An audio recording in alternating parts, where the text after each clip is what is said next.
चलिए तो अब हम देखते हैं बेगा जनजाति के बारे में। तो वही सबसे पहले हम देखेंगे कि बेगा का शाब्दिक अर्थ क्या होता है। तो बेगा का शाब्दिक अर्थ होता है पुरोहित, यानी कि ये पहले पुरोहित थे। पुरोहित कहाँ थे?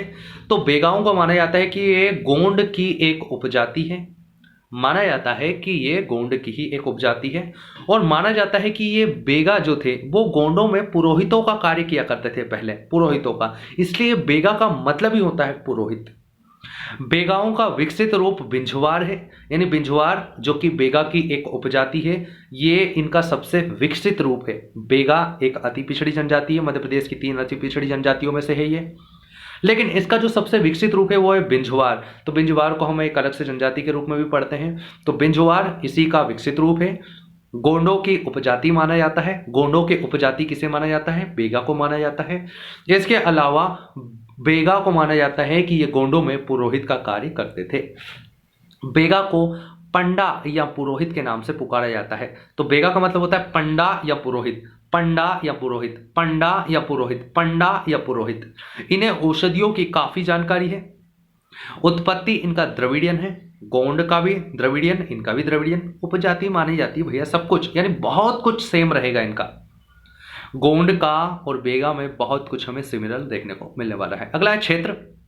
तो दक्षिण पूर्वी मध्य प्रदेश, दक्षिणी और दक्षिण पूर्वी मध्य प्रदेश यानी कि मुख्यतः मंडला, बालाघाट, डिंडोरी वाला जो क्षेत्र है वहां पर हमें बेगा देखने को मिलती है।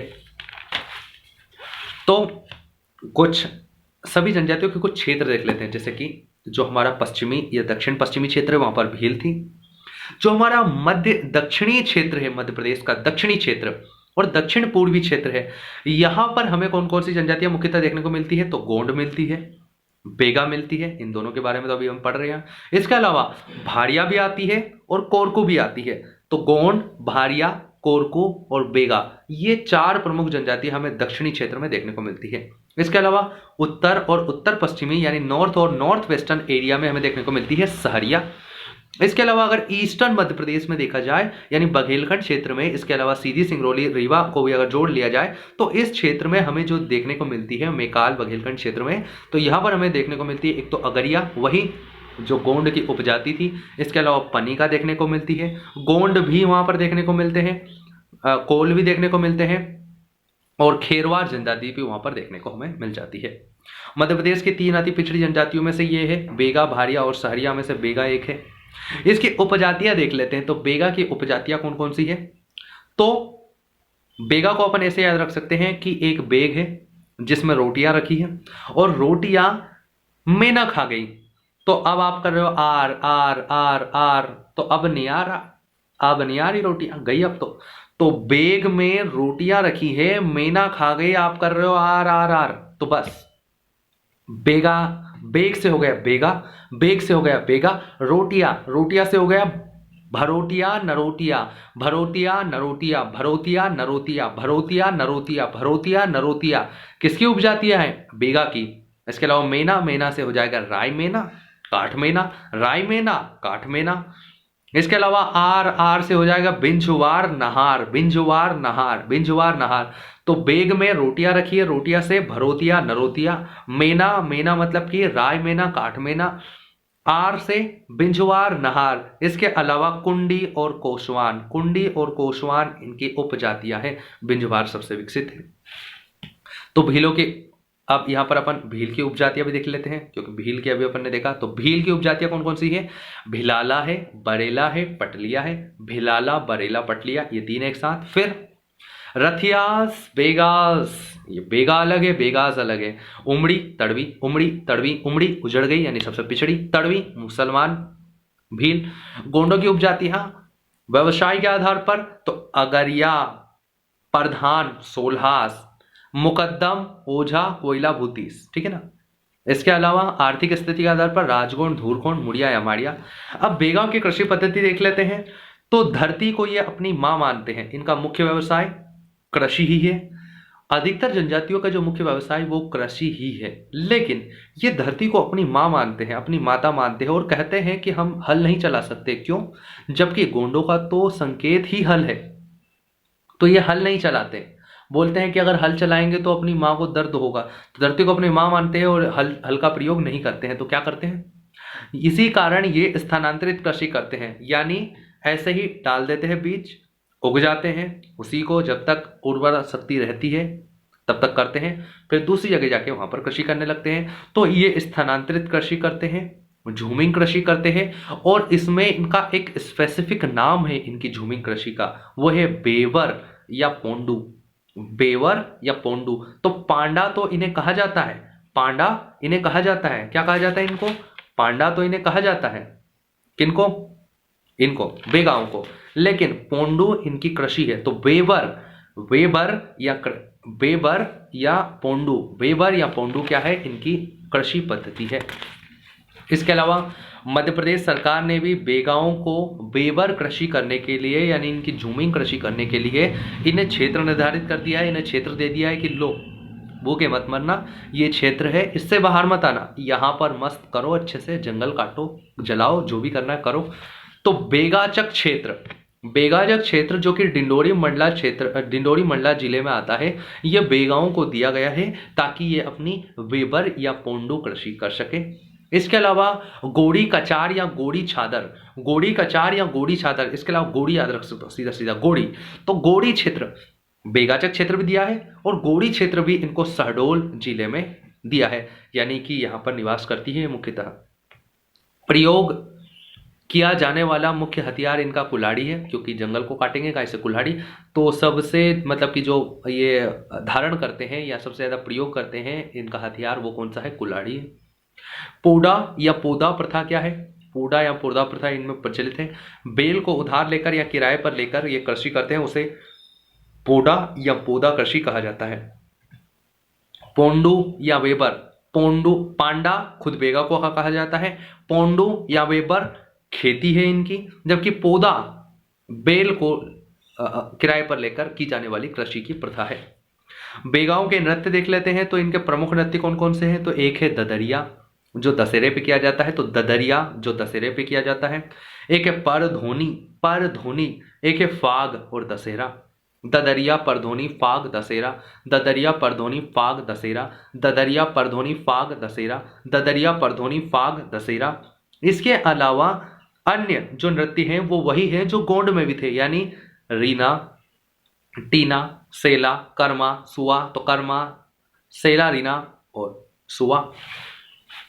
परधोनी नृत्य जो होता है ये बारात के आगमन पर किया जाता है, यानी स्वागत के रूप में, और मुखोटे पहनकर, यानी घोड़ों के, शेर के और अलग अलग पक्षियों के इनके मुखोटे पहनकर परधोनी नृत्य किया जाता है। तो परधोनी नृत्य बेगा।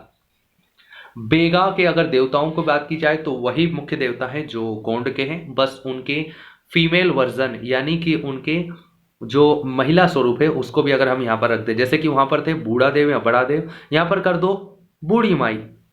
इसके अलावा वहां पर थे ठाकुर देव, ठाकुर देव यानी ग्राम्य देवता, तो ग्राम्य देवी कौन थी? खेर माता। इसके अलावा दूल्हा देव, तो दूल्ही देवी कर दो।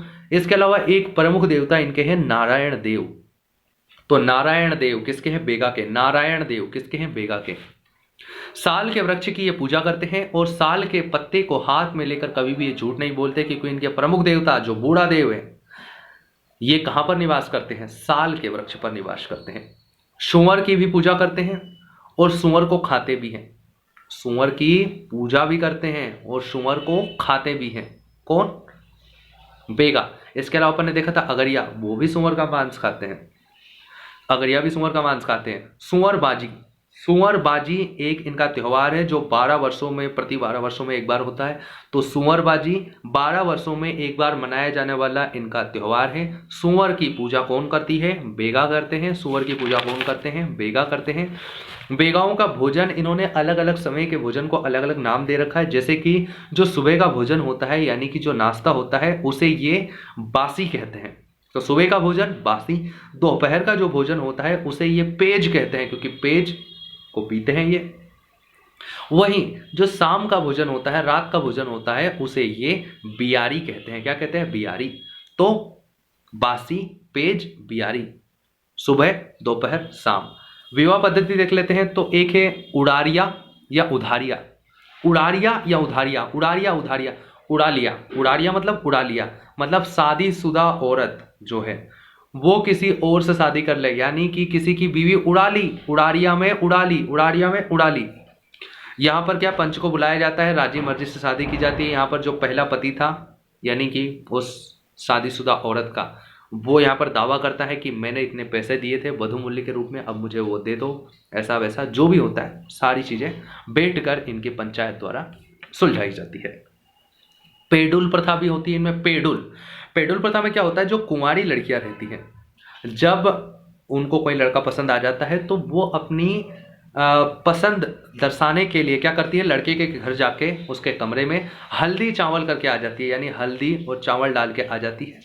तो इसे माना जाता है कि हाँ वो लड़की उस लड़के से शादी करना चाहती है, तो इसे पेडुल प्रथा कहा जाता है। इस प्रथा को क्या कहा जाता है, पेडुल प्रथा। तो उड़ारिया या उधारिया क्या होता है, शादीशुदा औरत, और कुंवारी लड़की पेडुल विवाह। एक होता है उठवा विवाह, तो उठाया, उठवा विवाह में उठाया, किसने उठाया, खर्चा उठाया। लड़का अगर खर्चा उठाए शादी का तो उसे उठवा विवाह कहते हैं। अगला है चोर विवाह, चोरी चोरी चुपके चुपके भग जाओ।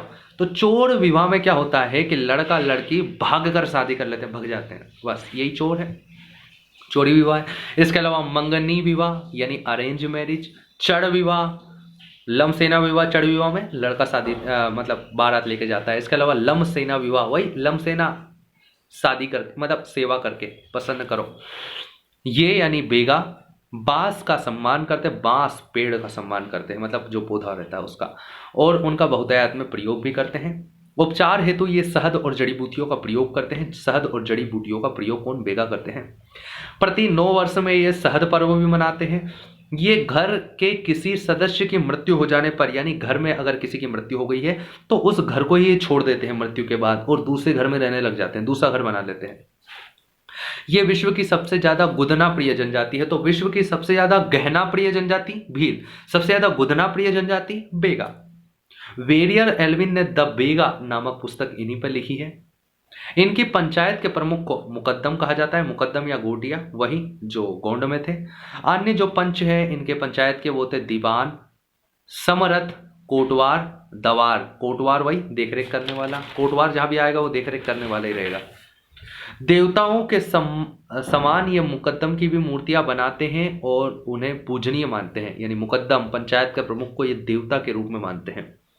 ये अपने गांवों को पूर्वा कहते हैं। भील अपने गांव को पाल कहते हैं, भील अपने गांव को पाल कहते हैं, और बेगा अपने गांव को पूर्वा कहते हैं। क्या कहते हैं, पूर्वा। भील अपने गांव को पाल कहते हैं, ठीक ना। बेगा पुजारी को बेवात कहा जाता है। बेगा का मतलब ही होता है पुरोहित, लेकिन बेगाओं में भी जो पुजारी रहते हैं उन्हें बेवात कहा जाता है। बेवात यानी बिना काम के वात, बेवात। इन्हें कहीं कहीं पर मुंडा या कोल समुदाय का भी माना जाता है, किनको, बेगाओं को। तो लगभग बेगा से संबंधित हमारी यहाँ पर सारी चीजें समाप्त होती है। धन्यवाद।